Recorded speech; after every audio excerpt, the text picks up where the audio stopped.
Umdlalo wasesiswini wamaZulu uBongani Zungu usathwele amathemba okugqoka ijezi leBafana Bafana ngaphambi kokuthatha umhlala phansi. Lo mdlalo oneminyaka engu-32 ubudala osedlala imidlalo engaphezu kuka-30 eqenjini lesizwe ukholwa ukuthi usengangena ngenkani ezinhlelweni zomqeqeshi uHugo Broos nakuba ebenganakiwe ngesikhathi esadlalela amaqembu ase-Europe. uZungu usalokhu encikaza ukuvala ikhethini ezifisweni zakhe zamazwe ngamazwe, ikakhulukazi njengoba iNingizimu Afrika ilungiselela i-AFCON ezokuba ngoDisemba futhi isondele ekuhlungeleni indebe yomhlaba yeFIFA.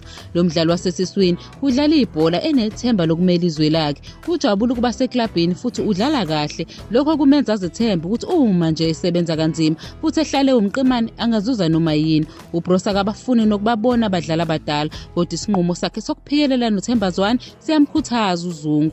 uZungu uyakuthokozela ukuba ngumdlali onamava kumaZulu futhi uthi ukuqondisa isizukulwane esizayo kuyazenzekela kuye. Wafunda ngesikhathi esemncane ebheka ukuthi abadlali abadala bazinikeza kanjani iziqondiso. Njengoba esewina izindebe ezimbalwa emsebenzini wakhe, uzama ukudlulisela lowo mcabango wokunqoba kwabancane. USuthu uzotholana neMagesi FC kuwe-Carling Knockout ngempela sonto ezayo. Inkomo uZungu agcizelela ukuthi bazimisele ngokuyijaha. iPremier Soccer League ikuqinisekisile ukuthi amaZulu azokwamukela iMagesi evikela isicoco eMoses Mabhida Stadium ngesonto mhla ka-5 ku-October.